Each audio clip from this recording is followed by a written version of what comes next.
Hello YouTube, this is my 2019 Lexus IS300. I just got it about 3 weeks ago. I was coming from a 2018 Kia Stinger GT2.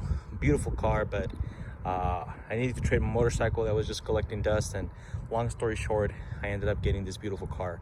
It doesn't have the power that the Stinger had, of course. It's over 100 horsepower and torque less, but it is rear-wheel drive, and I really like this package. And of course, I am enjoying about 6 miles per gallon more.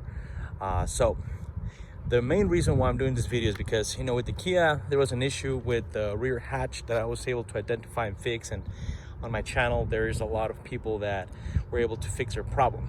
Now, a known problem with this model, pretty surprising coming from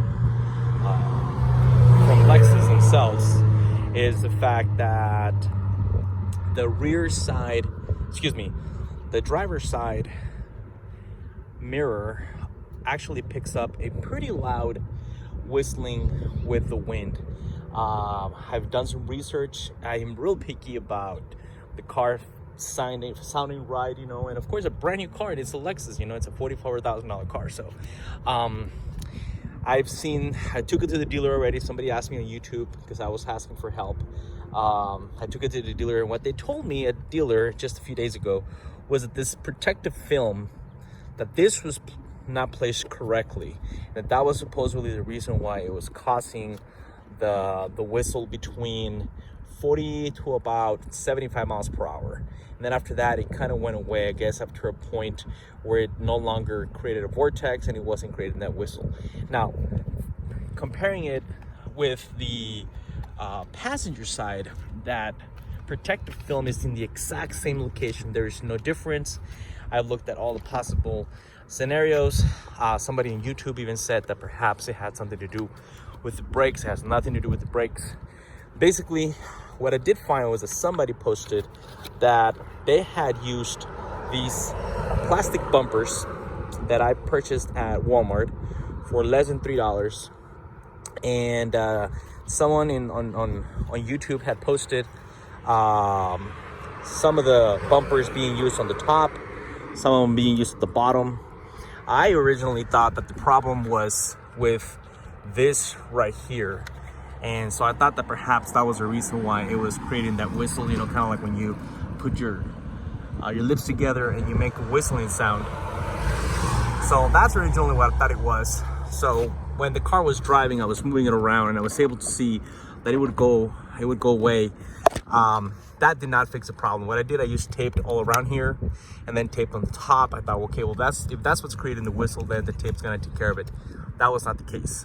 So I went ahead and purchased these bumpers, and I first positioned them about right here. It didn't make a difference. Then I moved them around. It didn't make a difference. I was getting a little frustrated, and out of just sheer luck, I went ahead and positioned them right here. I wanted to put them on the white so they would be less visible. So I went ahead and put them right there. They are pretty sticky, and it took care of the problem. So to my delight, I start going over 40, over 45, over 50. I'm going 75 on the highway, and I see that the wind noise, the whistling noise that was picking up before, is completely gone. So I'm gonna call Lexus. I'm gonna tell them to not remove this protective film, because it's coming from the factory. I just don't think that they're gonna be able to replicate the finish of the film the way that it comes from the factory, and I just don't want it to later on be peeling off. But less than $3, that's where I position mine. It's an odd problem for a Lexus to have, but I guess it is what it is. But just exactly where I put mine. It might not be the exact same fix for you. You might have to mess with them a little bit, but took care of the problem. So I hope this helps. Enjoying the car a lot. I hope the community for this car, it's been out for a while, and it's still lingering. A lot of groups on Facebook that I've been trying to follow, and unfortunately there isn't very, very good support. And I've had a Civic before, Sport Touring and Type R's, and also Mustang and Stinger, and those groups, they do help quite a bit. So I will post this on the various groups that I have that I'm following on Facebook, and hopefully it helps out. So take care, everybody. Drive safe.